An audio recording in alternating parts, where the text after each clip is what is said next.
विश्वगुरु संत श्रेष्ठ श्री निवृत्तीनाथ महाराज आषाढी वारी पायी पालखी सोहळ्यामध्ये आपल्या सोबत या 90 वर्षांच्या आजी आहेत. गेल्या 20 ते 25 वर्षापासून या वारी करतात. आजी किती वारी आहे तुमची? काय काय अनुभवलं तुम्ही वारीमध्ये? मला देवानं चालवलं असं मला देवानं चुकी ठेवलं, माझं डोकं दुखलं, माझं पाय दुखलं, हात दुखलं,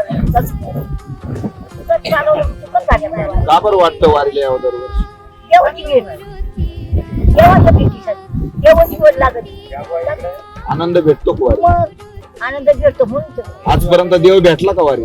नाही भेटला, पण त्याची भेट होती. आज वाटत नाही भेटला, पण तो दिसत ना, त्याचे पाय भेटत पायाचं दर्शन होतं. आता पंढरपुरा 2 पाय जाऊन आले गोंड्याच्या सातत्यानं तुमच्या वाऱ्या चालूच आहे. हा आता हे किती दिवस वाऱ्या करायची? तेवढ काढली तेवढ घोडे चालत त्याला तेवढ चालणार. ज्या दिवशी घोडे थकते मग घरी